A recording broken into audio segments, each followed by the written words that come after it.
Muy buenas tardes a todos. Reciban un cordial saludo acá desde Promidad. Un gusto, como siempre, tenerlos nuevamente acá en la segunda clase del curso de Python. Me confirman si me están grabando ahí el técnico, gracias. Bueno, muy buenas noches. Les agradezco si me confirman por ahí algunos que me están escuchando adecuadamente el día de hoy. Les agradezco mucho si a través del chat me confirman. Y les agradezco como siempre si pueden mantener sus micrófonos cerrados, fuerte y claro. Ok, gracias Roberto Domínguez, muchas gracias. Ok, bueno, gracias Jonathan. Muy bien, bueno, entonces les agradecemos. Sí, por favor, mantienen ahí sus cámaras cerradas y sus micrófonos cerrados para evitar que se nos metan feedback en la lección. Bueno, el día de hoy, Adrián, ahí le agradecemos si mantiene su cámara cerrada, gracias. El día de hoy vamos a hablar de diccionarios de datos y cómo estos se pueden usar para crear data frames. Luego vamos a hablar sobre funciones, cómo se crean funciones en Python. Y al final vamos a ver cómo se crean módulos en Python. Ya la clase que viene vamos a empezar con lo que es programación orientada a objetos. Y en la clase número 4 vamos a terminar de ver la parte de programación por objetos y luego vamos a concentrarnos ya de lleno en temas de Machine Learning, Data Mining en Python. Las últimas 4 clases y media aproximadamente. Hacer métodos exploratorios y métodos predictivos. Pero bueno, como les decía desde el primer día, tenemos antes que nada aprender a programar bien en Python. Bueno, muy bien, un gusto saludarlos. Vamos a iniciar. Cerramos por acá el video para tener un mejor ancho de banda. Y como siempre, por favor, mantener micrófonos, videos cerrados y cualquier pregunta mejor si la pueden atender por el chat de Cisco Webex. Decirles para los que son nuevos acá en Promidad que a partir de mañana Andrés, que también trabaja conmigo en este curso, estará empezando a revisar la tarea número 1. Y ahí conforme va avanzando la semana, van apareciendo las notas de la tarea número 1 en el aula virtual. Ahí ustedes pueden ver la nota, comentarios acerca de en qué fallaron, sobre todo, y si no fallaron en nada, pues no aparece ningún comentario. Bueno, muchas gracias. Como les decía, vamos acá, perdón, a mover este video. Bueno, muy bien. Bueno, entonces, como les decía, vamos a hablar hoy de un diccionario de datos en Python. Un diccionario de datos es una estructura muy utilizada en los lenguajes funcionales. En R es similar a una lista que tiene nombres de campos. Un diccionario es una colección de pares llave-valor, en inglés key-value, que lo que hace es lo siguiente: a cada valor de la lista, pues el vector, por decirle de alguna manera, aunque no es un vector, lleva asociado un nombre. Esto se parece mucho a una lista con nombres de R, aunque es más completo los diccionarios de datos de Python porque tienen algunas características adicionales. Por ejemplo, que se pueden imprimir en orden alfabético, etc. Entonces acá un primer ejemplo de diccionario de datos. Esto que estamos viendo, dicho sea de paso, lo pueden ustedes encontrar en el aula virtual directamente el script o también el código autorreproducible que desarrollamos en R. Muy bien, dicho sea de paso, también de una vez antes de que se me olvide, el documento autorreproducible es un poquito diferente porque más adelante les voy a explicar cómo leer datos desde el teclado en Python. Y eso, cuando uno hace un documento autorreproducible, no se puede. Entonces, en el documento autorreproducible los datos van quemados. Quemados queremos decir en programación que van puestos ahí fijos. Ok, para que sepan, entonces un documento autorreproducible no puede tener lecturas por el teclado. Esa es la diferencia nada más. Bueno, acá vamos a definir un diccionario de datos que se llama extraterrestre, que tiene 2 campos. Este es el nombre de campo o el key, la llave, que se llama, entonces el nombre de campo es color, y el atributo en este caso es un string que se llama verde, que es verde el valor. Otro campo que se llama PS, que tiene que ir entre comillas, cuyo valor es 5. Entonces es una lista de dos campos. Vamos a ver que me dicen que no me escuchan, no sé, pero sí está saliendo bien el sonido según me indican. Ok, bueno, muy bien. Entonces ahí le agradecemos a Reiner si puede cerrar el video, debe tener teniendo problemas de audio. Bueno, entonces si yo imprimo extraterrestre, ahí tengo la variable extraterrestre, puedo imprimir color, ven que puedo imprimir extraterrestre y como en R, en una lista con nombres de campos, referenciar el nombre o la entrada a través del nombre. En este caso, el nombre de la entrada es verde y el valor de la entrada, perdón, el nombre de la entrada es color y el valor es verde. Puedo imprimir también el campo pies y entonces observen que me imprime un 5 y lo referencio a través del nombre. Eso es lo importante de las listas con nombre en R o de los diccionarios de datos en Python, que uno puede referenciar las variables o los atributos o los campos directamente con un nombre, lo cual tiene la ventaja de que yo no tengo que acordarme en qué columna estaba la variable pies o en qué columna estaba la variable color, sino que lo puedo hacer directamente a través del nombre de la columna o del campo. Bueno, a un diccionario de datos yo le puedo agregar campos, como acá estamos viendo en esta línea, y le estoy agregando el campo planeta y le estoy asignando a ese campo el valor Marte. De una vez lo agrega. Luego el campo edad yo lo puedo modificar y ponerle un 25. Y luego si imprimo extraterrestre o le pido el valor, ahí vemos que ya extraterrestre aquí abajo cambió y ahora tiene más cosas. Okay, ya tiene pies que vale 5, la edad es 25 y tiene un planeta que es Marte. Ese sería un diccionario de datos. Uno puede empezar con un diccionario de datos vacío, como en este caso con unas llaves. Observen que los diccionarios se hacen con llaves. ¿Okay? Entonces este sería un diccionario vacío, similar a una lista vacía. Se pueden imaginar los que están en R, los que son seguidores de R. Bueno, entonces ahí a partir de ahí le puedo empezar a insertar campos dinámicamente. Por ejemplo, un campo que se llame color y le asigno el valor rojo, un campo que se llame pies y le asigno el valor 2, un campo que se llama planeta y le asigno el valor Júpiter, un campo que se llama edad y le asigno el 90 y ahí imprimo mi segundo extraterrestre. Okay. Es una lista de datos, un vector, se pueden imaginar como un vector con nombres de campos y datos. Ok, entonces bueno, uno puede modificar un campo, acá como estamos viendo, a la extraterrestre edad le estoy poniendo un 15, entonces ahí cambió dinámicamente. Bueno, por ahí déjenme ver que hay alguien que tiene problemas, Diego. Bueno, voy a ponerle aquí perdón para que no diga que no le contestamos. Que debe activar el audio. Ok, bueno, muy bien. Entonces seguimos. Yo puedo tener en un diccionario de datos un if, como estamos viendo en este ejemplo. Observen que acá le pongo en tamaño. Entonces le estoy asignando el valor de alto. Acá imprimo el extraterrestre 2 o lo despliego. Y después tengo un if, si extraterrestre, tamaño, es igual a abajo, incremento en 1 y si no incremento a 2 y si no incremento en 3. Lo marco todo y lo evalúo. Tengan cuidado que un if, para que se ejecute igual que una función, hay que marcarlo todo. Si lo van ejecutando línea por línea, les puede dar un error a veces.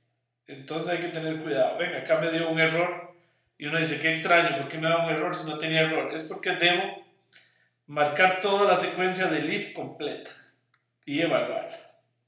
Por aquello de que les dé el error.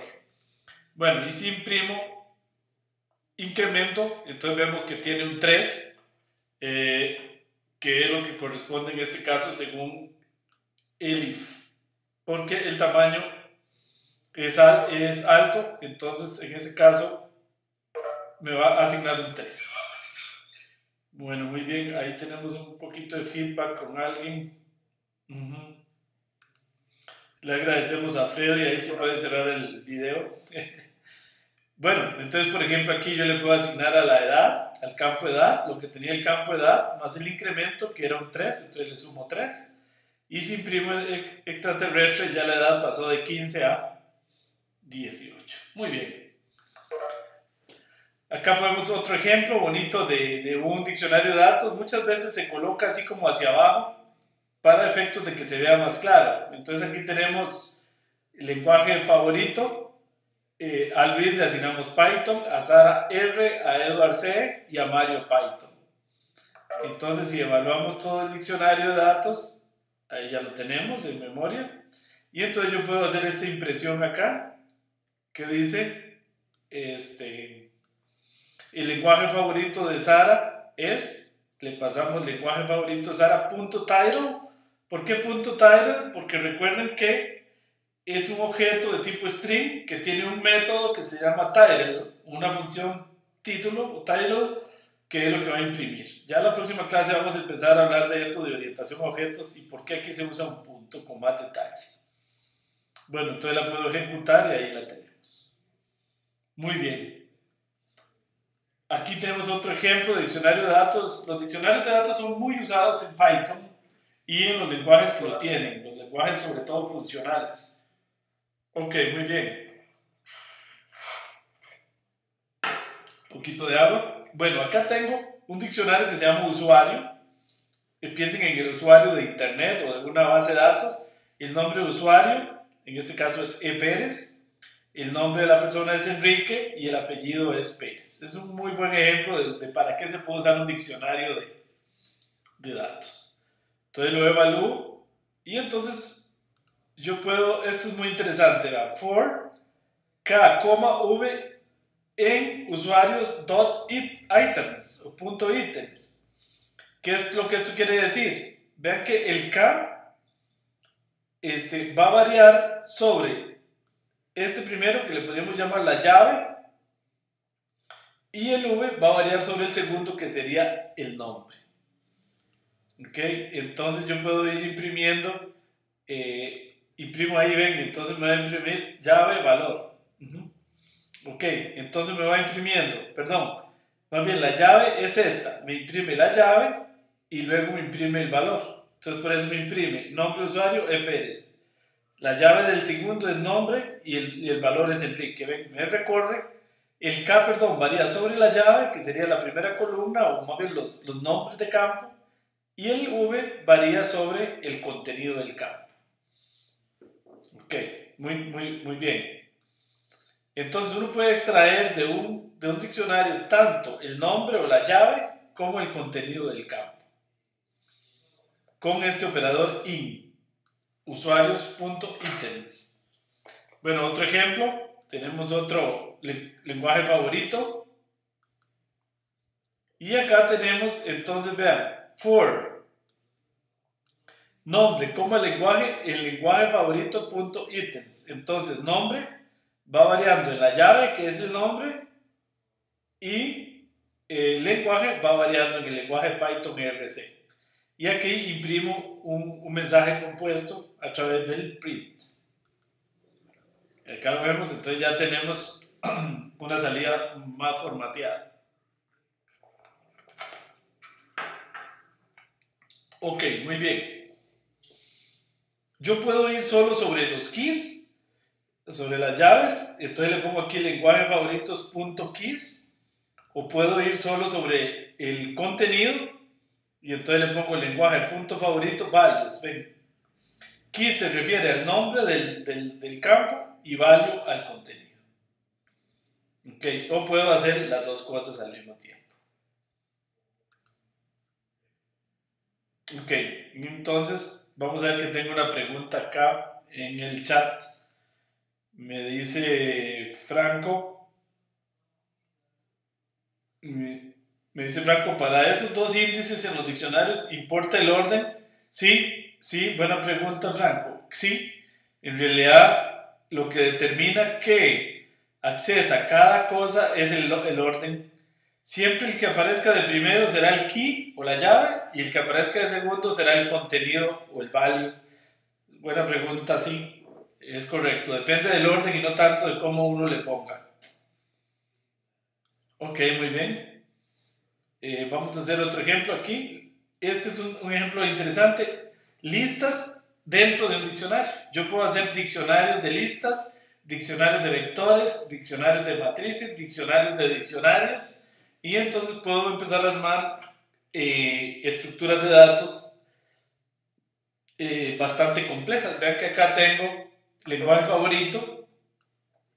Entonces el contenido no es ya un solo campo, sino por ejemplo Luis tiene dos lenguajes favoritos, Python y C++. Sara tiene dos lenguajes favoritos que son R y Python, y así sucesivamente. Entonces ya el contenido es una lista. Como les decía, el contenido podría ser otro diccionario inclusive. Ok, entonces lo evaluamos para tenerlo en memoria. Ahí lo tenemos en memoria. Ok, vamos a silenciar acá que tenemos algunos ruidos. Es que van entrando tarde la gente y entonces es como igual que en una aula normal. Hacen bulla cuando entran. Ok, bueno, muy bien. Entonces acá puedo variar, vean, for nombre y lenguaje, el lenguaje favoritos, puntos, ítems. Entonces, nombre va a variar en el campo llave. Y lenguaje va a variar en el lenguaje. Entonces observen que el nombre va a ser un string, mientras que el lenguaje va a ser una lista. Entonces yo en este lenguaje puedo usar un for, porque para variar dentro de la lista, dado que L es una lista. Entonces tengo un for dentro de un for para recorrerlo. Ok, entonces ahí vemos para Luis los lenguajes favoritos son Python y C++, para Sara los lenguajes favoritos son R y Python, etc. Vean que los diccionarios me imprimen todo después en mayúscula, la primera letra y todo. Bueno, acá como les decía, tengo un diccionario dentro de un diccionario. Ok, observen, este es muy completo. Céspedes es a su vez un diccionario que tiene nombre, apellido y lugar. Alfaro es a su vez un diccionario que tiene nombre, apellido y lugar, y J. Rojas también. Entonces es un diccionario con 3 diccionarios adentro.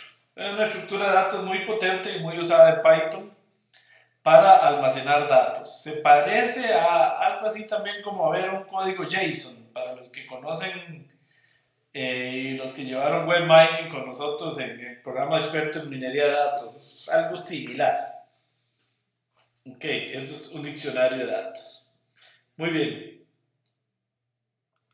Entonces acá yo puedo imprimir usuario e información del usuario con este for, y luego puedo manipular dentro del diccionario el otro diccionario.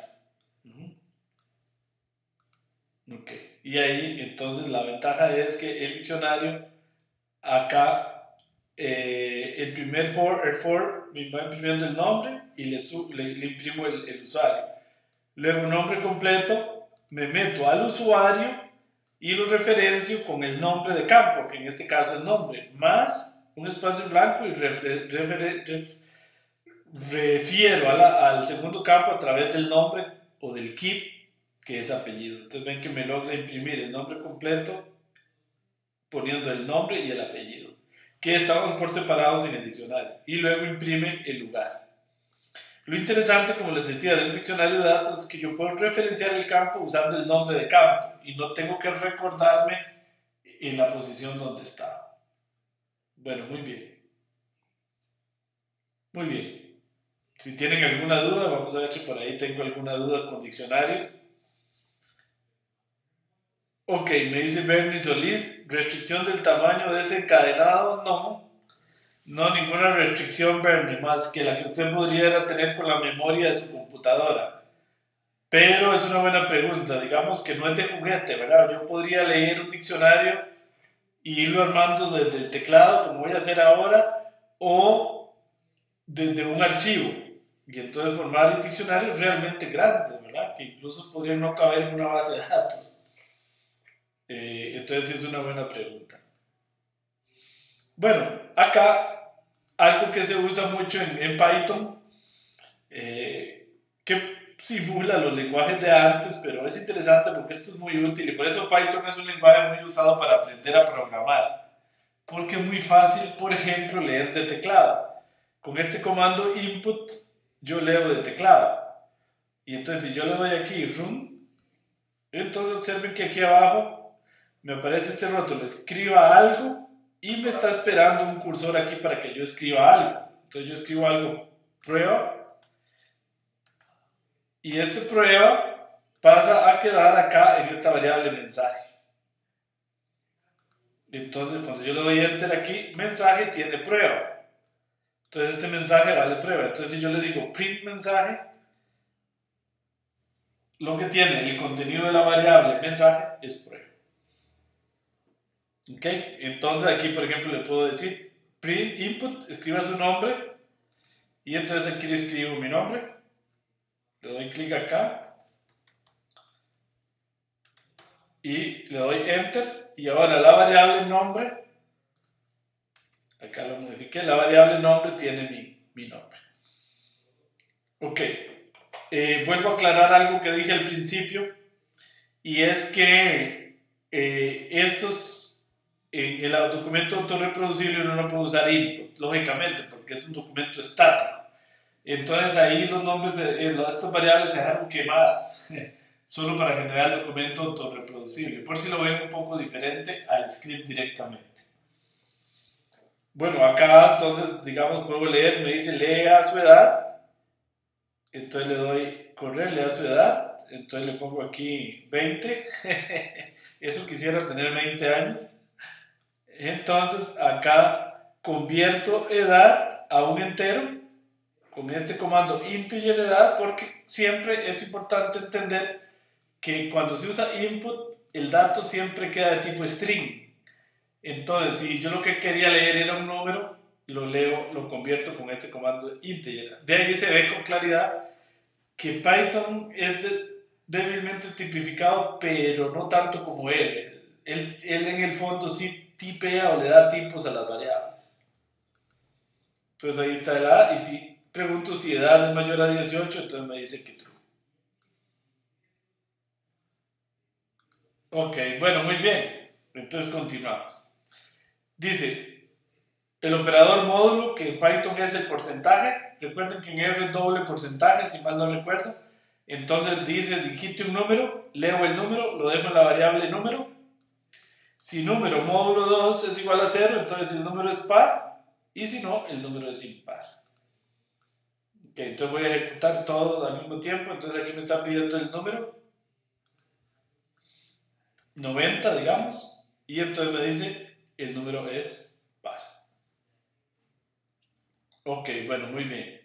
Bueno, vamos a hablar de ciclos while. Ya habíamos hablado de ciclos for.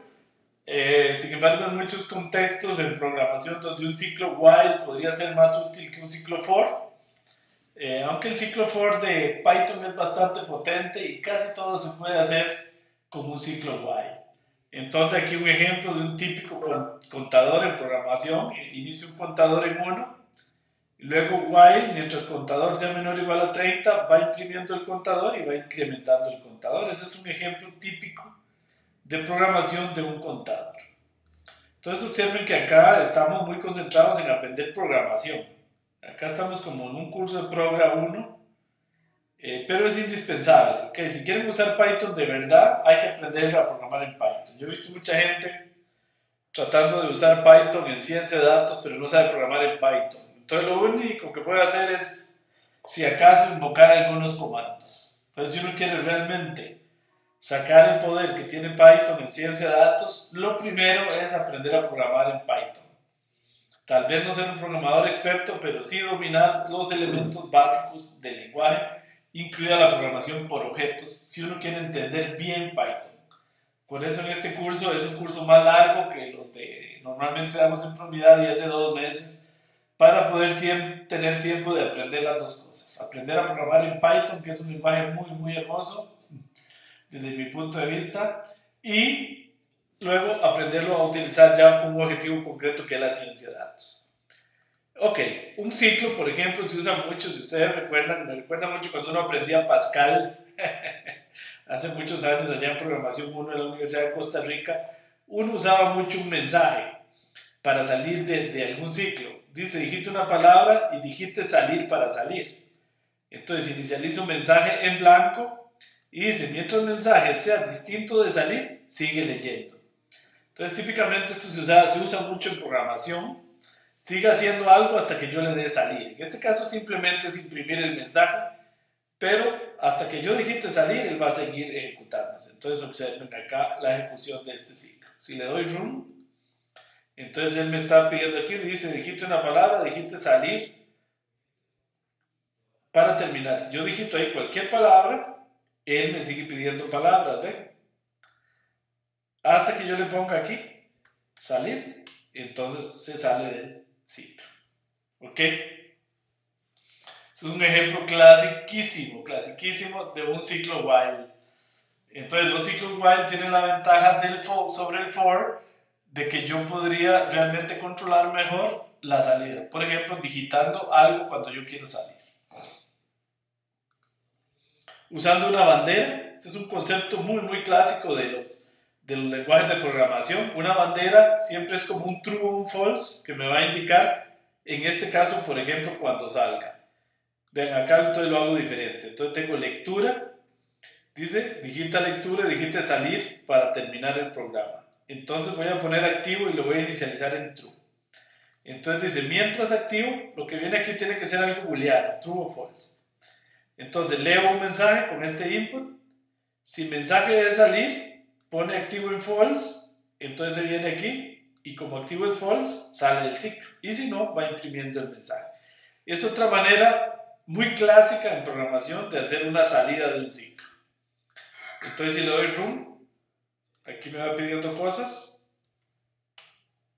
Ahí está corriendo el ciclo y será infinito a menos que yo le ponga aquí salir. Ok, bueno, vamos a ver que tengo por ahí una pregunta en el... Vamos ahí, por favor, si les den ahí en el chat, me parece haber visto un par de preguntas. Sí, me dice Adrián Soto, disculpe, ¿por qué las strings las inicia con el #n? No, buena pregunta, Adrián. Este #n no quiere decir el inicio, es cambio de línea. Eso quiere decir, el #n viene de #newline. Y esto es lo que pasa, le voy a hacer acá un ejemplo. Voy a quitar esta para que usted vea, verme lo que pasa si la quito. Si la quito y lo ejecuto, observen que aquí me quedó todo pegado. Digite una palabra y después esto seguido. Entonces digite una palabra, le voy a poner salir.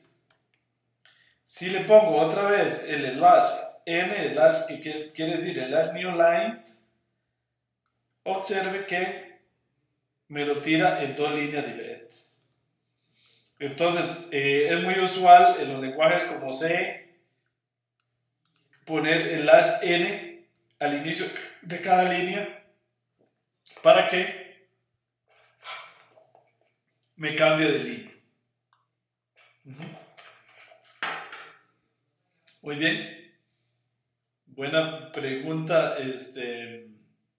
Adrián. Me dice Franco Condori. Profesor, en los ciclos while, ¿qué significa el /n? Ah, ok. Muy bien, sí, es la misma pregunta. Ah, ¿y qué significa más igual? Buena pregunta, cierto, no lo agregué. Más igual viene de lenguajes como C++ o Java. Quiere decir que a la vez suma e iguala. Ven que lectura tenía esto.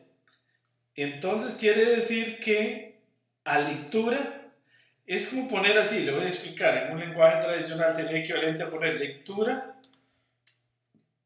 igual a lectura más todo esto. Dice que preguntó, ¿ah? Ok, eso es lo que quiere decir. A lectura,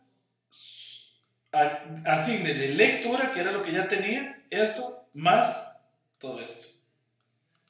Eso quiere decir más igual en C++, por ejemplo. Y entonces Python se puede usar ese operador típico, muy usado en los programadores C++ o Java, eso lo utilizan siempre. En Pascal, por ejemplo, o en R, usted tiene que hacerlo así. No puede usar más igual. Ok. Muy bien, Franco, buena pregunta. No sé si le quedó claro. Voy a aprovechar y lo pongo acá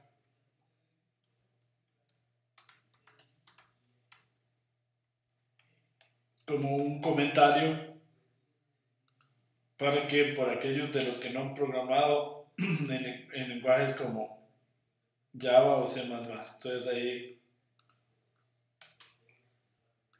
ok. Gracias por la pregunta. Lo voy a dejar ahí como un comentario y después actualizo la presentación en el aula para que lo tengan. Eso es equivalente a eso. Ok. Y voy a quitar esto acá. Ah, no, no, está bien. Ok, muy bien. Otra manera de salir de un ciclo, igual que en los lenguajes más clásicos, es usar break, como al estilo C. Cuando uno programaba en Fortran o en C clásico, uno usaba mucho break para salir. Y por eso me encanta a mí Python, porque Python es un lenguaje en el que se puede aprender a programar de verdad. Porque enseña todos aquellos trucos que tenían lenguajes como C, incluso el lenguaje de máquina. Entonces aprenden a programar de verdad. ¿Ok? Y no lenguajes de ahora como que todo viene como hecho y en realidad uno no sabe ni qué pasa. El break es así. ¿Ven? Aquí cuando el mensaje sea salir, pone break. Y ese break, el efecto que tiene es que saca el programa. Ok, entonces le vamos a dar run acá. Y entonces me pide aquí que digite algo. Entonces va a estar enciclado ahí hasta que yo le digite salir. En el momento en que le digito salir, sale porque dice si mensaje de salir, break. Entonces se sale del ciclo while. Ok, muy bien. Los ciclos while son muy usados en Python. En eso Python se parece al clásico C, en donde uno programaba bastante usando el while. Bueno, vean, ciclos while en diccionarios y en listas. Entonces vamos a hacer una lista que tiene a Alice, a Brian y a María. Y una nueva lista que se llama nueva lista que está vacía. Entonces lo que voy a hacer con este while es trasladar los elementos de la lista original a la nueva lista.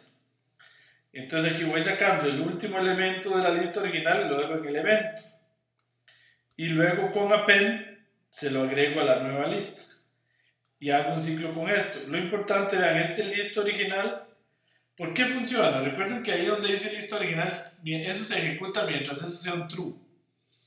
Lo que pasa es que eso va a retornar false cuando ya la lista esté vacía. Y la lista original va a estar en algún momento vacía porque esto que estamos viendo aquí le va sacando los elementos hasta dejarla vacía. Ok, entonces lo ejecuto aquí.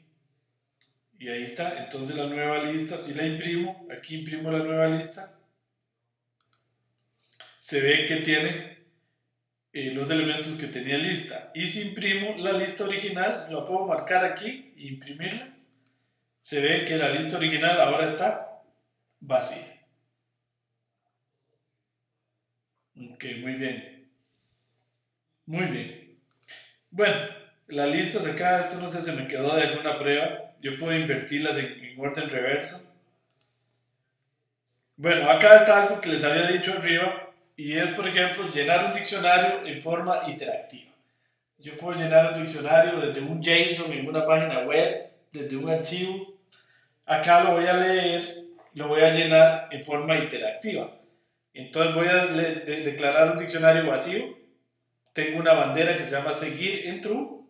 Y entonces, mientras esté seguir, le digo, digite un nombre, digite un aficionado a qué equipo y lo dejo acá en respuesta. Y entonces, en equipos.nombre voy metiendo la respuesta. Y le digo, ¿desea continuar sí o no? Entonces, mientras le digite sí, él va a continuar porque aquí termina cuando repetir esté en no. Entonces, esto es una manera de ir llenando un diccionario. Entonces, mi nombre es Luis, aficionado a qué equipo, al Barcelona. ¿Desea continuar? ¿Sí? Dijiste su nombre, digamos María. Equipo, el Real Madrid. ¿Desea continuar? Sí. Dijiste su nombre, digamos Carlos. Equipo, para poner algo de Costa Rica, el Saprissa. ¿Desea continuar? No. Y entonces ya me llenó el diccionario de datos que se llama equipos. Y acá con este for lo voy a imprimir. Y entonces aquí está, Luis es aficionado al Barcelona, María es aficionado al Real Madrid y Carlos es aficionado al Saprissa. Ok, bueno, muy bien, excelente. Bueno, entonces vamos a ver hoy uno de los temas más importantes de la clase de hoy, que es funciones. Ok, funciones. En Python la sintaxis es esta, se usa define. Esto viene directamente del lenguaje Lisp o Scheme, donde las funciones se definían con la palabra reservada define, o incluso en el Lisp original era defun. Nombre de la función y los parámetros, a los cuales no hay que ponerles tipos, 2 puntos, y luego viene el cuerpo de la función que debe estar indentado.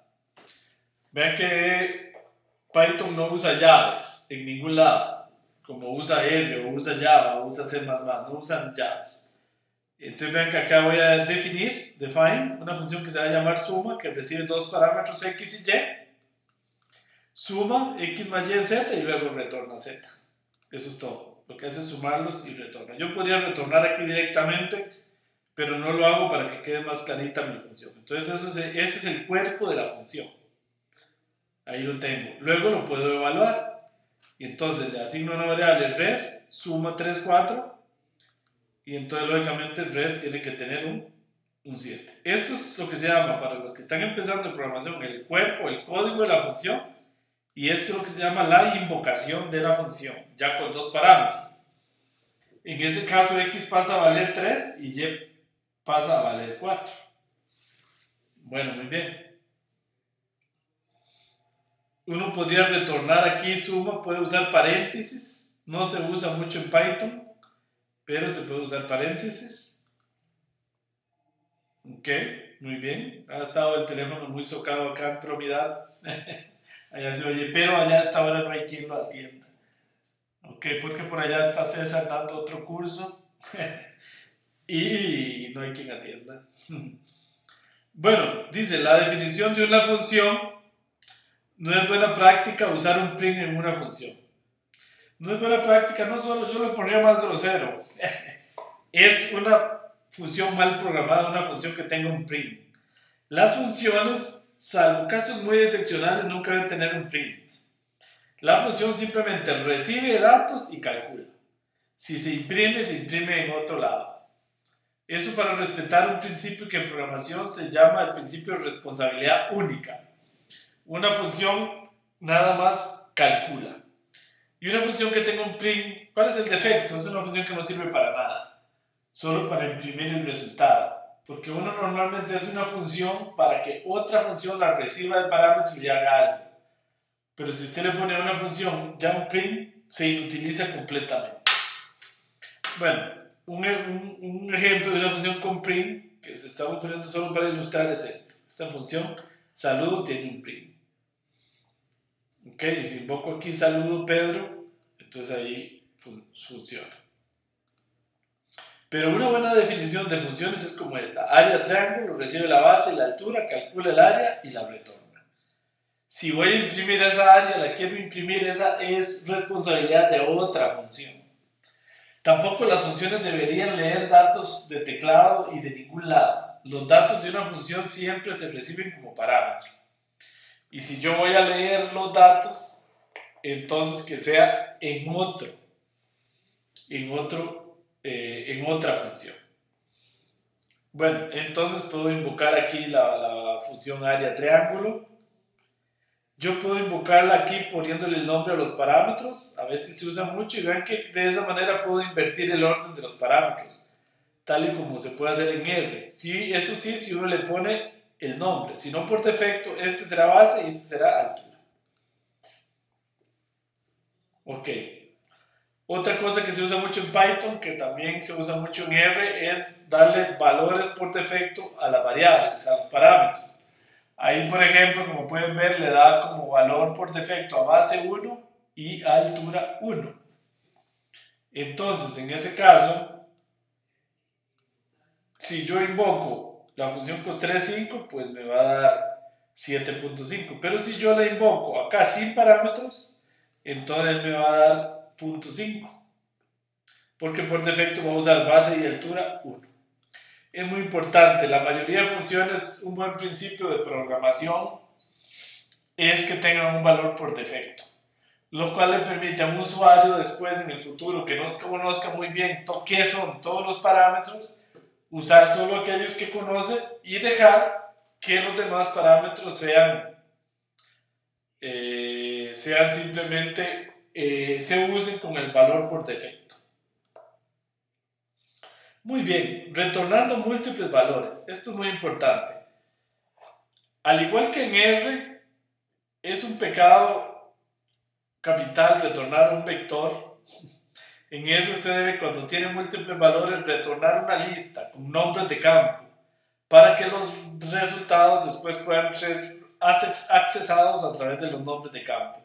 Igual en Python, yo debo retornar los resultados a través de un diccionario cuando tengo muchos valores. Por ejemplo, acá, si yo tengo persona, entonces si yo voy a retornar el nombre y el apellido, es mejor retornarlos en un diccionario para que después se puedan accesar a través de la llave, en este caso el nombre, o la llave apellido.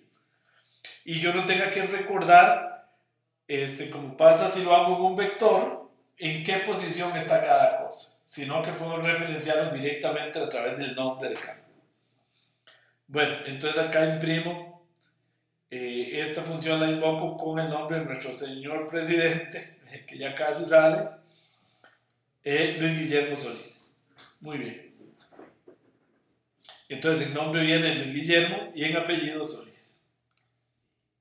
Bueno, entonces yo puedo tener acá un if, por ejemplo, si edad es edad. Entonces ven que acá tengo el parámetro y lo inicializo en blanco. Vean que esto es interesante, una cuestión interesante en Python.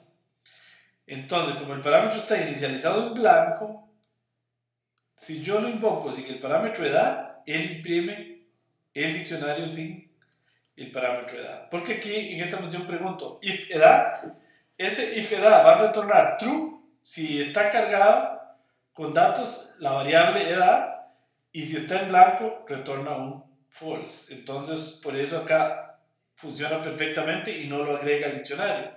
Acá por el contrario, si agrego una edad de 60, entonces me agrega el parámetro, el campo con la llave edad y con el valor 60 al diccionario. Bueno, acá hay una función que recibe tres valores, tres parámetros A, B, C, y retorna el más grande de los tres. Esto es para ilustrarles que obviamente dentro de una función en Python pueden haber estructuras de control, while, for, if, y todo tipo todo tipo de estructuras complejas dentro de la función. Bueno, vamos a hacer un ejemplo con ciclo for. ¿Qué es lo que hace? Es imprimir este vector. Acá está el vector quemado, como decimos en programación. Entonces lo voy a hacer.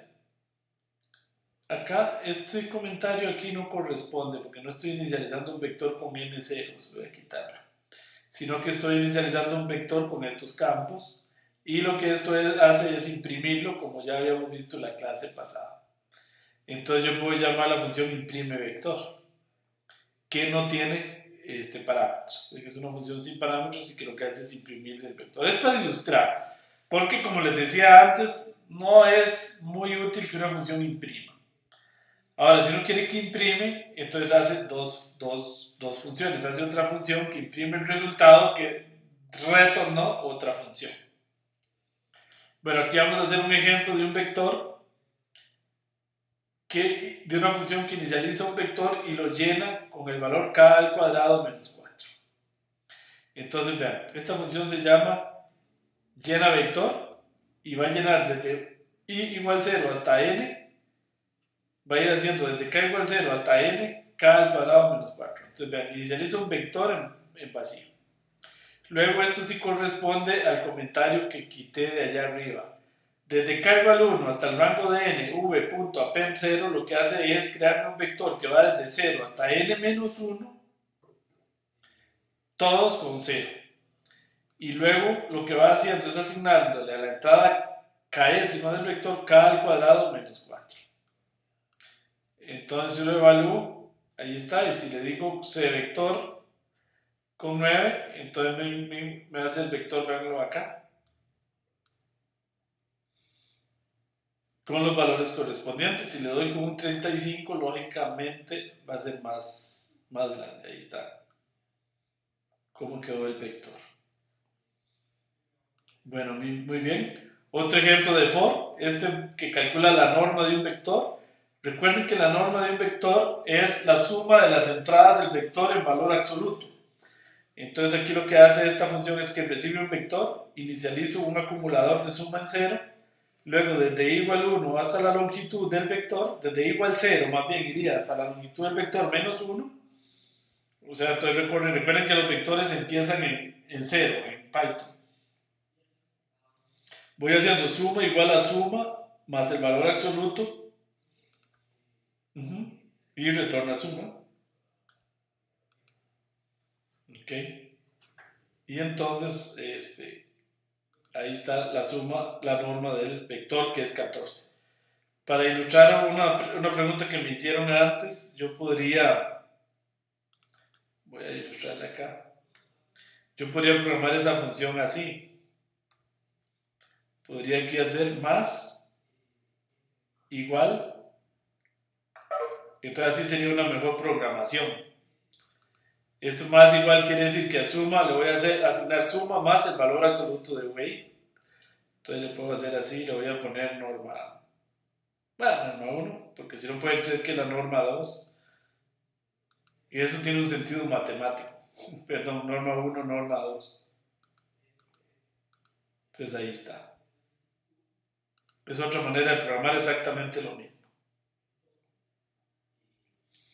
Vamos a ver que por ahí tengo alguna pregunta. Ok. Me pregunta Jorge. Bueno, tenía más preguntas de antes, perdón que no las había visto. Me pregunta... sí, tenía varias preguntas. Perdón, desde hace rato no estaba viendo preguntas. Entonces me dice Bernie, vamos a ver para atrás. Ya, Bernie. ¿Como cuáles ejemplos de lenguajes de ahora? No entiendo mucho la pregunta, Bernie, pero bueno, los lenguajes de ahora... es que yo estoy hablando de los lenguajes de ahora.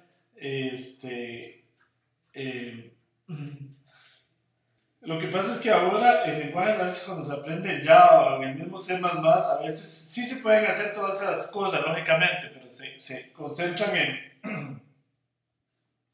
en hacer ciertos tipos de cosas ya con interfaces gráficas orientadas, por ejemplo, a web.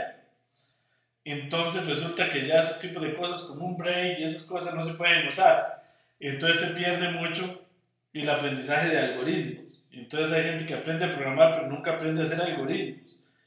Y no es lo mismo, realmente programar es hacer algoritmos. Me dice Freddy, buenas noches, ¿existe while y for y el continue para brincar parte del código y salir del ciclo? Sí existía la versión 2.7, Freddy, no he probado en la 3. Voy a probar, no le doy la respuesta definitiva porque nunca lo he usado en la 3, pero sí debe funcionar en la versión 3 de Python. Voy a revisar. Me dice Wilmer, profesor, ¿cómo puede hacer una depuración o depurar el código para ir paso a paso? Bueno, acá el ambiente de Python tiene maneras para acá, este menú que se llama debug, Wilmer, y entonces aquí puede ir paso a paso, etc. Típicamente como se debuguea en cualquier lenguaje, aquí lo puede hacer. Ahora, a veces es interesante, este tipo de lenguajes que son interpretados, no ocupan tanto eso, porque uno puede ejecutar línea por línea directamente en la pantalla. No es como en C++ o Java que uno no puede hacer eso. Creo que ustedes no están viendo ahí el menú debug, perdón. Porque, pero sí, ahí se llama el menú debug. Porque no, sí lo están viendo. Sí, lo están viendo. Lo que no lo están viendo es la grabación. Bueno, no importa. Pero en el menú debug, ahí se llama debug, se puede correr un debugger. Muy buena pregunta. No sé quién me la hacía. De Wilmer. Ok, me dice Adrián Soto, ¿cómo se identifica cuando termina la función por el return? Sí, Adrián. Buena pregunta, no lo había dicho. La función está claramente termina cuando se encuentra el return. Correcto. Me dice Bernie, ¿se le puede restringir para solo recibir un tipo de datos? Sí se puede, Bernie, pero no es muy recomendable. Es una mala práctica porque entonces usted empieza a hacer más tipado el lenguaje, cosa que no es muy usada en los lenguajes actuales. Me dice Jorge, ¿cuál es el libro que podríamos usar para complementar las clases? Hay muchos libros. Yo creo que la primera clase les recomendé alguno, Jorge, si mal no recuerdo. Si no, ahí les puedo recomendar alguno. Pero cualquier libro que se llame Programación en Python, o sea, que sea un libro de programación. Es que hay muchos libros de ciencia de datos que lo único que enseñan es a usar comandos y no enseñan a programar. Entonces, para esta primera parte del curso, búsquese, Jorge, algún libro que se llame Programación en Python. Puramente de programación, que no se llame ciencia de datos en Python, sino que se llame Programación Python. Hay muchos en la web, incluso gratuitos. Ahí si me ponen en el foro, les puedo recomendar alguno para buscarlo. Me dice Bernie, ¿se le pueden guardar las funciones para llamarse en otro documento? Sí. Dentro de un ratito vamos a ver que eso se puede hacer a través de un módulo. Ya casi lo vemos eso, Bernie. Ok, sí. De hecho se ve hoy, Bernie.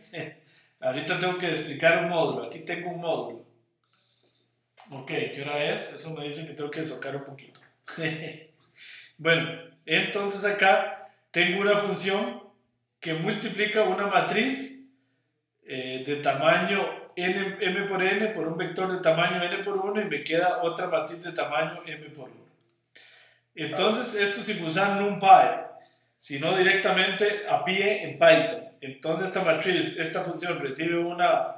Además, esto lo puede hacer Python directamente también, pero nada más para ilustrar programación. Recibe una matriz A, un vector, entonces esto le calcula el número de filas, esto es el número de columnas a la matriz A, inicializamos un vector Y en 0, en vacío, luego lo inicializamos en 0, y luego aquí hacemos la multiplicación desde J igual 0 hasta el rango de m-1 hasta m-1, para e igual 0 hasta n-1, va haciendo y igual a y sub i más a sub ij por x ij. Entonces esta es una función para multiplicar una matriz por un vector. Digamos que definimos esta matriz 4 por 3. Ahí está la matriz 4 por 3. Definimos un vector 3 por 1. Ahí está. Entonces si hacemos la multiplicación, ahí está y, que debería ser 1 por 4. Ahí lo voy a imprimir para que se vea mejor, lo voy a ampliar. Bueno, entonces este mismo ejemplo se puede hacer más fácil, pero con el paquete NumPy. Entonces yo puedo importar, eso sí, primero NumPy. Recuerden que Python, un día hablaba con alguien de esto. Python es un lenguaje de propósito general. Entonces, todo lo que son funciones estadísticas, de matrices y todo esto no viene directamente en el cuerpo del lenguaje, en el corazón del lenguaje, como si viene en R. Entonces, muchas cosas que en R son propias del lenguaje, en Python hay que cargarlas en un paquete. Por ejemplo, el paquete NumPy podríamos decir que está totalmente incluido en el paquete base de R. Pero acá, entonces, cosas básicas como una matriz, hay que cargar el paquete NumPy para hacerlo más fácil, ya como tipo data frame. Entonces aquí, vean que con A, np, que es numpy.matrix, aquí defino una matriz. Y entonces, si le digo print A, observen que esta matriz este se ve más como matriz, perdón, acá voy a marcar la matriz y le digo. Entonces, bueno, esta matriz, no se está viendo todavía como matriz, ahora lo vamos a ver. Todavía en el fondo es una lista de listas. Puedo imprimir la matriz, le puedo pedir en el shape 0, ese es el número de filas.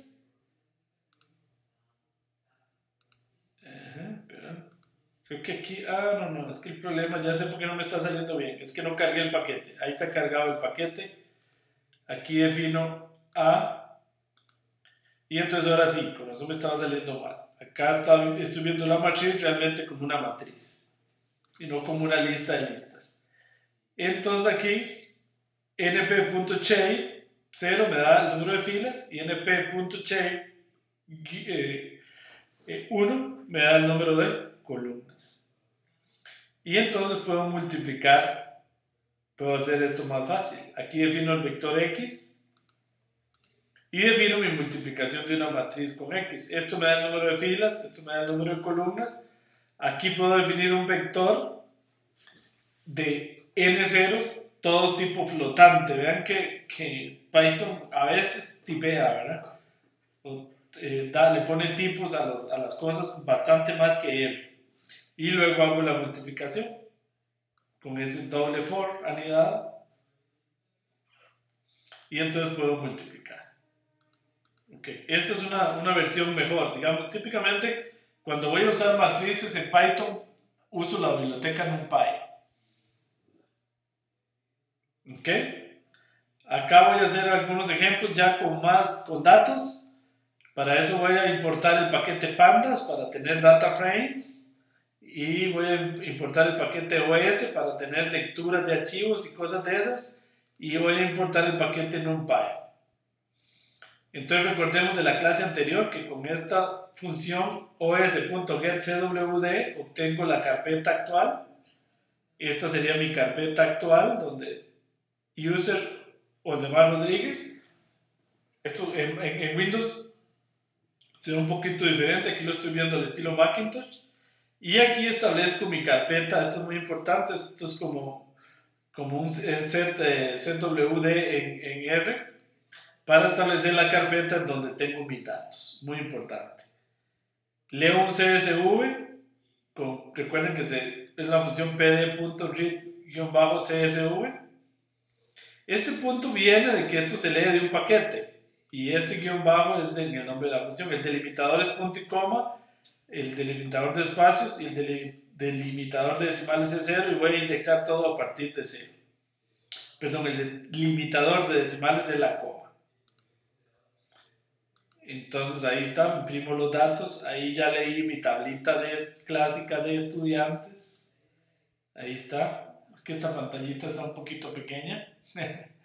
Acá voy a ilustrar algunas cosas que ya habíamos visto en la clase pasada, que es cómo extraer la entrada 00, la entrada 34, la entrada fila 3, esto quiere decir fila 3 cualquier columna, o sea me imprime toda la fila 3, entonces serían todas las notas de Luis. Las filas de 3 a la 6 y así sucesivamente. Algunos detalles que ya habíamos visto en la clase pasada. Por ahí alguien me está metiendo ruido de violeta. Si nos puedes silenciar el micrófono o me la silencian de acá, gracias. Bueno, entonces acá algún repaso de algunas cosas que ya habíamos visto. Por ejemplo, info. Es parecido a un str de R, que me da la información de cada una de las variables. Acá puedo extraer los nombres de variables, igual que en R, con me traigo los nombres de variables. Y entonces, ahí están algunos de los nombres de variables. Eso es que se usa mucho, recuerden, los nombres de variables. Con esto le puedo sacar la media a alguna fila, ahí a la fila 3, a la columna 4, y a las columnas de la 2 a la 4, ¿ok? Para sacar la media. Bueno, unas funciones típicas, estas funciones son muy importantes. Esta es la manera como se trabaja en Python, realmente lo que vamos a programar en el curso. Es muy típico. Yo recibo un data frame, por ejemplo, y esta función, ya la cambié. Y entonces encuentro el máximo en el data frame. Entonces vean que recibe el data frame, aquí calcula el número de filas y columnas del data frame, inicializa el máximo en la entrada 00 del data frame, y luego desde i igual 1, desde i igual 0 hasta el número de columnas menos 1, desde j igual 0, perdón, desde i igual 0 hasta el número de filas menos 1, desde j igual 0 hasta el número de columnas menos 1. Si la entrada ij es mayor que máximo, entonces cambia a máximo y al final retorna máximo. Esa es una función típica de R. Recibe el data frame y hace algún cálculo con el data frame. Entonces aquí, por ejemplo, la invoco con los datos que le di antes de estudiantes, imprime el máximo y el máximo de esa tabla es 9,7. Entonces el máximo de esta tablita de estudiantes que vimos antes, que es esta, no, esta no, esta es 9,7. Ok, esta función que viene es clave y me interesa mucho que la entiendan bien. Esta función recibe un data frame y devuelve varios valores. Devuelve el mínimo, el máximo, la cantidad de ceros que hay en el data frame, el número de pares que hay en el data frame. Entonces observen que el retorno tiene que ser un diccionario. ¿Okay? Cuando yo retorno múltiples datos en Python, retorno un diccionario. Campo con nombre. Nombre de campo, valor. Nombre de campo, valor. Si lo digo en inglés, key, value, key, value. ¿Okay? Igual que en R, en estos casos se retorna una lista, aquí se retorna un diccionario. ¿Para qué eso es importante? Para después yo poder referenciar los resultados a través del nombre, por ejemplo, máximo o mínimo, y no tener que recordar si lo retorno en un vector, en qué columna retorné el máximo, en qué columna retorné el mínimo. Ok, por cierto, aquí este mínimo, un dedazo ahí nada más. Bueno, entonces voy a evaluar mi función. Y observen que si la corro con res, aquí en res, ven que el resultado es un diccionario que yo luego puedo referenciar directamente a través del campo de la llave máximo, de la llave mínimo, de la llave total de 0 o de la llave pares, sin tener que saber dónde estaba cada cosa. Bueno, vamos a ver si tengo alguna pregunta nueva. Ok, me dice Adrián Soto, en una matriz es lo mismo, hay J que ha de ser hay J. Pasa que usted no puede ver lo que él me está preguntando.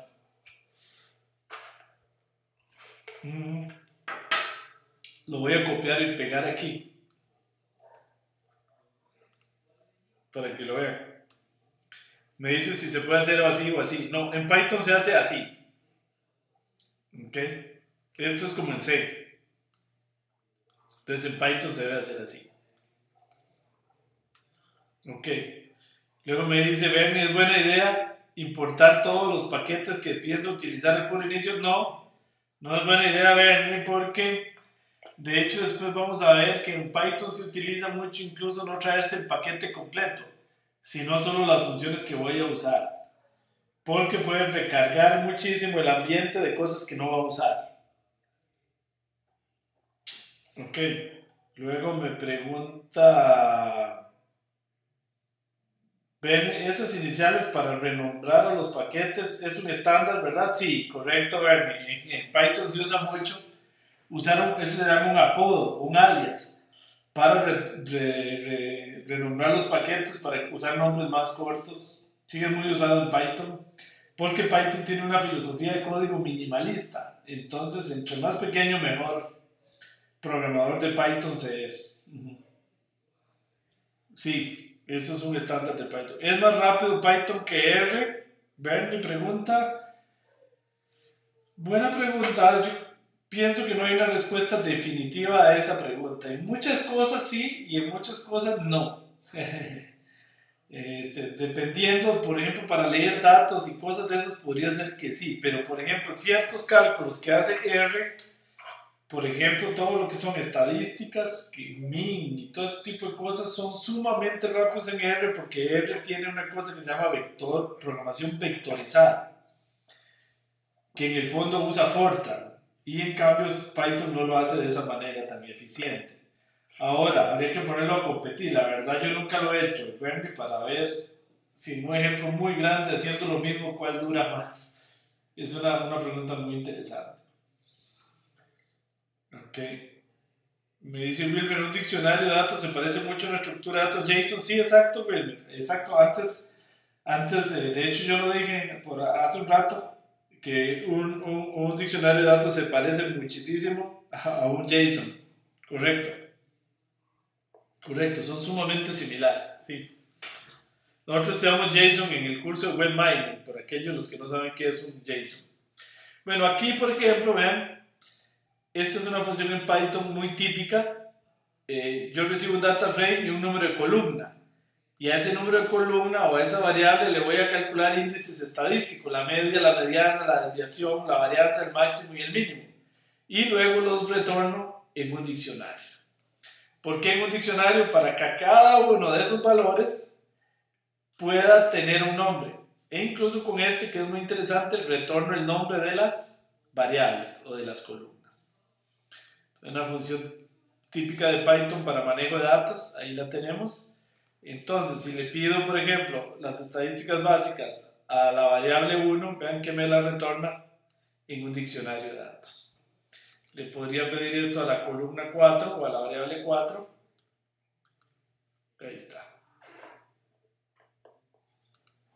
Ok, muy bien.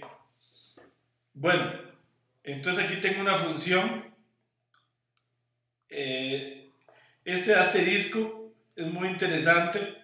Esto es algo muy extraño en Python. Dice son funciones con una cantidad indefinida de parámetros. Es una manera de decirle yo no sé cuántos parámetros tiene. Entonces yo le puedo decir aquí esta función recibe unos parámetros que no se sabe cuántos son. Y lo que hace es imprimirlos. Entonces vean qué interesante. Si le pongo español, funciona, imprime español. Y si le pongo matemática, español, inglés, también lo imprime. Entonces es interesante. Eso después vamos a ver para qué podría ser útil. Bueno, muy bien. Alguien me preguntaba arriba que cómo hacer, y con eso terminamos la clase de hoy, que es importante este tema. Alguien me preguntaba cómo hacer funciones que después yo pueda reutilizar en otro lado. Esto se hace en Python con módulos. En Python se programa mucho en módulos. Es decir, yo debería hacer módulos de mis funciones para que después sean reutilizadas.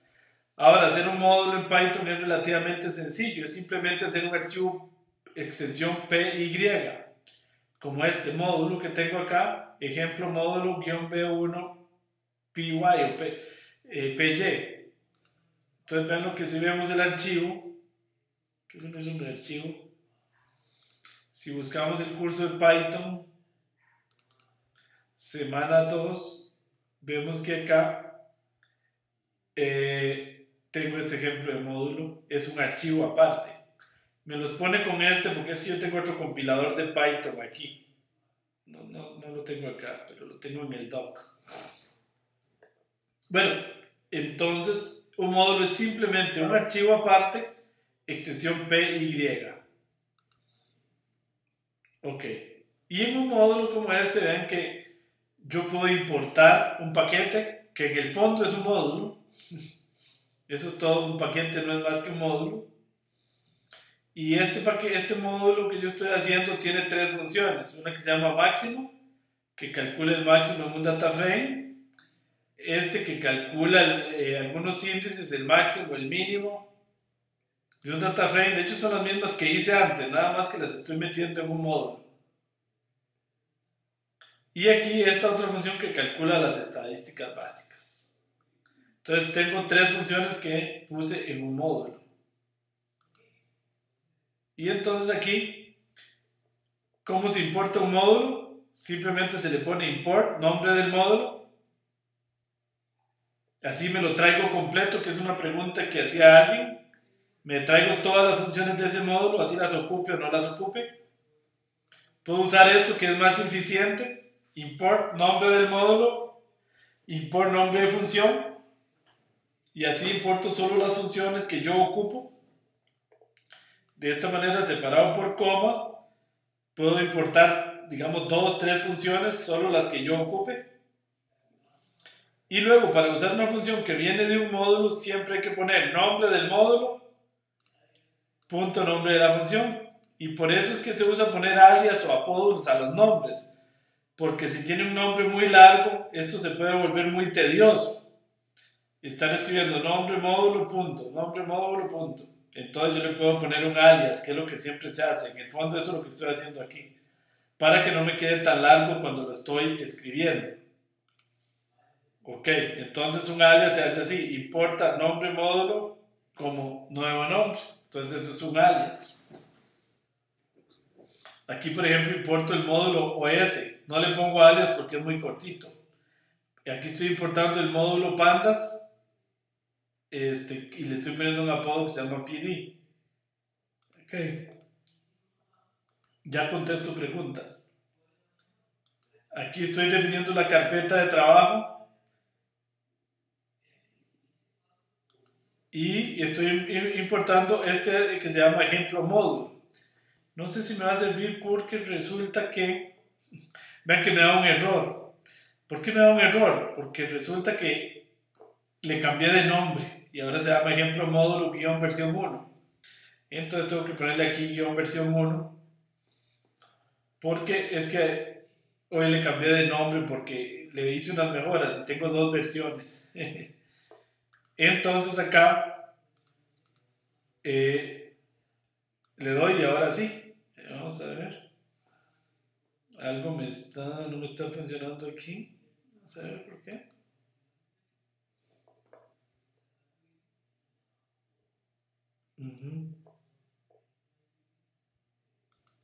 Vamos a dejarla sin eso, sin ese guión.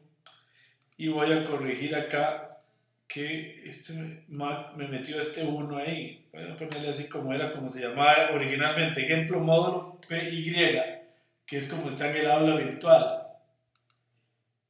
Entonces, vamos acá a cargar esto. A cargar la carpeta, que no sé si lo he hecho. Import módulo, ahora sí. Ven, aquí se llama ejemplo módulo as em. Creo que el error me está dando porque no había definido la carpeta de trabajo. Pero bueno, no importa, ahí está. Antes de continuar voy a ver preguntas que vi pasar varias preguntas. Me dicen, vamos a ver por ahí. ¿Puedo llamar Fortran con Python? Sí. Sí, hay comunicación entre los lenguajes. Eso es muy, muy usual ahora. Ahora, lógico que tiene que tener instalado algún compilador de Fortran. Me dice Franco Condori, para las funciones, para el retorno de diccionarios, ¿existe alguna forma de que se vea ordenado, es decir, más presentable? Sí, sí, pero típicamente no se hace, Franco, porque yo recuerde, eso es una buena pregunta. Yo hago una función para que retorne el valor y lo mejor es dejarla así como está. Ahora, si yo quiero que ya me lo imprima bonito, como una tablita o algo bien bonito, no lo haga en la misma función. Hágalo en otra, porque si usted le hace la decoración en la función, esa función no va a servir para nada, solo va a servir para imprimir. Recuerde que la idea de la función es que calcule algo para que otra función lo tome y con eso calcule otra cosa. Entonces, Franco, por favor, un buen principio de programación es haga eso, pero no en la misma función que hace el cálculo. Vean, la pregunta de él es muy importante, de Franco. Por ejemplo, aquí digamos, él quisiera que esto salga más bonito, pero si hace que en esta misma función salga más bonito, se vuelve inutilizable. Y tal vez yo quiero que esa media, otra función la use para hacer algo, o esa mediana. Entonces, si yo quiero hacer una función que eso salga en una tablita bien bonito, entonces hágalo en otra función que se llama imprimir estadísticas. Entonces llama estadísticas para que calcule y a imprimir estadísticas para que lo ponga bonito. Eso se llama el principio de responsabilidad única de una función, que es vital porque si no, no tenemos funciones reutilizables. Me dice Verne, de esa misma forma se importa una sola función de un paquete, correcto. Sí, Verne, así puedo importar solo una función. Me dice Wilmer, si el módulo se encuentra en otra carpeta, cuando el import se necesita poner la ruta, sí, correcto. Wilmer, hay que poner la ruta. Ok, V minúscula. Para llamar los módulos no se debe agregar PY, no. No, él asume. Adrián Soto me pregunta que si acá, buena pregunta, que si acá se debe poner la extensión. ¿Dónde era? Acá. No, él asume que un módulo siempre será extensión PY. Ok. Me dice Hansel, ¿será que hay que meterlo en comillas? No sé qué será lo que me dice Hansel. Bueno, tal vez al error que me estaba dando antes. ¿No se puede poner la ruta por defecto como sucede en R? Sí, de hecho eso es lo que estoy haciendo aquí, cambiando la ruta.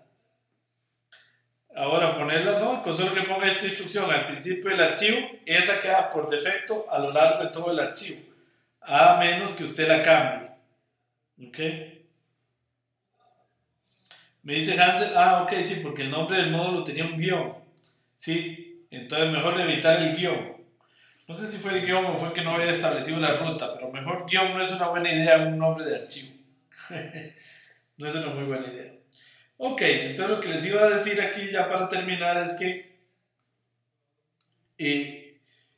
yo, por ejemplo, acá, entonces establezco la ruta y aquí puedo usar la función, ¿ven? em.máximo.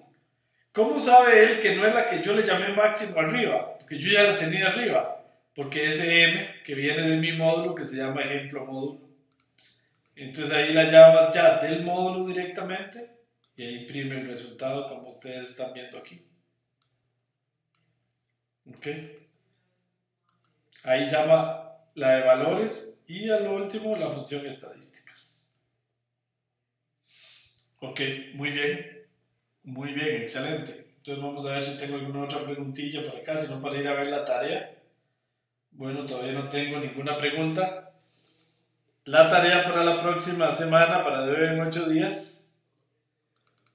Entonces, de nuevo, acá es programar algunas funciones en Python. La idea es que ustedes se vayan soltando en Python. Entonces, alguna gente me dice que ¿por qué tan larga? Todos mis alumnos en la UCR en Francia se quejaban demasiadísimo alguna vez que di un curso allá en París 9 porque dejaban tareas demasiado largas. Casi me echan de la universidad porque nunca nadie había dejado tareas tan largas. Pero bueno, es la única manera de aprender según creo yo. Entonces es hacer programar 13 funciones, no tantas, esta vez me puse más decente en Python. Y entonces con esas 13 funciones hacer un módulo. Primero pueden programarlas por aparte, no se preocupen por el módulo, eso es una segunda etapa. Entonces subir todas las funciones y generar un módulo. Y luego hacer un script de pruebas de esas funciones que están en el módulo. Y luego generar un documento autorreproducible con todo eso o un documento Word, como ustedes quieran. ¿Ok? Entonces es programar estas 13 funciones y hacer esas 13 funciones de ellas un módulo.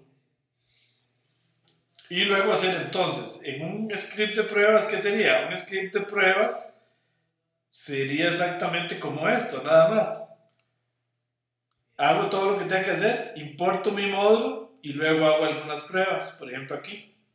Entonces, el script de pruebas es algo que es como eso que acabo de marcar ahí en celeste. Este sería el script de pruebas. Y luego un módulo como este. Entonces está el módulo donde están todas las preguntas de la tarea. Por favor, pónganle un comentario con el número de pregunta para que sea un poquito más fácil de revisar. Ok, muy bien. Ok, entonces eso sería. Y lo entregan en un documento autorreproducible. O hay que subir los scripts y el documento autorreproducible. Vamos a ver que por ahí tengo algunas preguntas. Me dice Franco, profesor, lo que estoy haciendo es lo que llama la programación por orientada a objetos. No, Franco, todavía no. Hasta el momento estamos usando Python como un lenguaje funcional. Todavía no hemos hecho programación por objetos, nada. De hoy en 8 vamos a empezar a hacer programación por objetos. Franco, entonces todo lo que hemos hecho son funciones. Entonces es programación funcional. Me dice William, profesor, cuando genero el documento reproducible en el shop de Python no me deja poner tildes en la ejemplo número. Eso me sale, pero cuando pongo ejemplo número sí genera el documento. Esto es cuando queda un documento UTF-8. Sí, Wilmer, sí. Es correcto, hay que tener cuidado en R, estudio. Lo voy a cargar aquí, a veces hay problemas de tilde, sobre todo en Windows. Yo tengo que irme aquí al menú File, ahí está el menú File, y le puedo decir Reopen. ¿Dónde era? Reopen, acá. Es que déjenme abrir algún archivo. Voy a abrir este, digamos. No sé qué error me dio.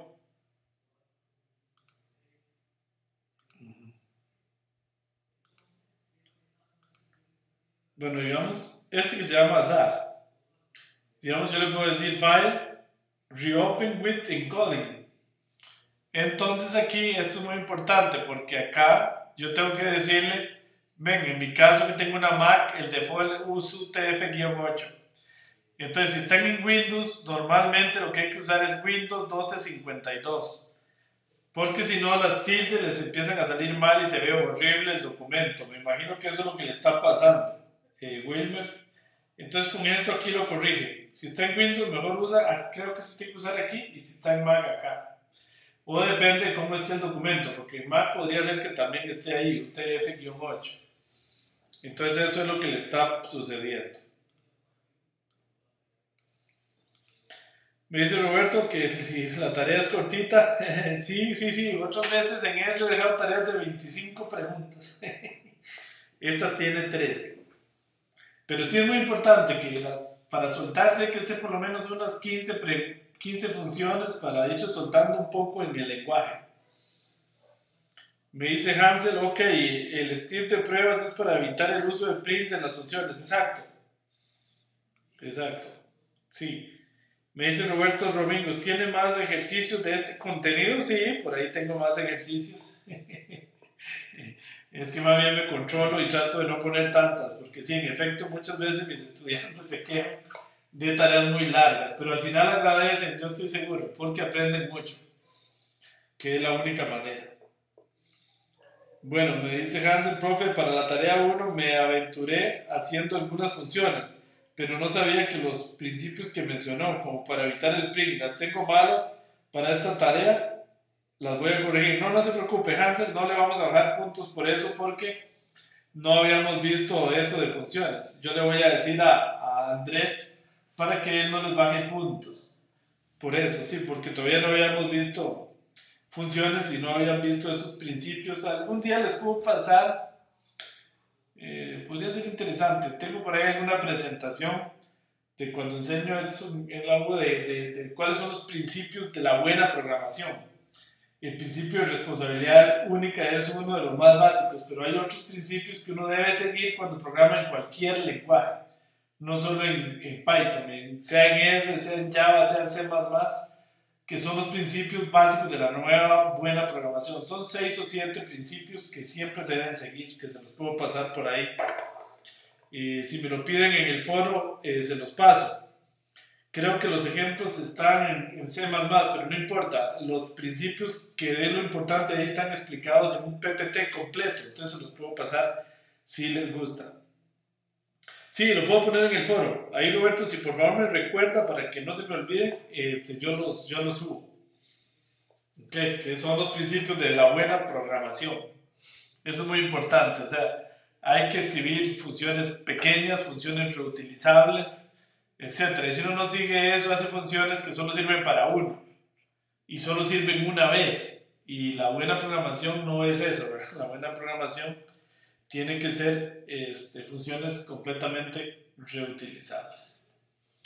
Bueno, muy bien. Ok. Me dice Roberto que si podría colocar más ejercicios en el foro. Bueno, voy a ver si. Pasa es que se puede hacer una confusión y alguna gente puede pensar que son partes de la tarea.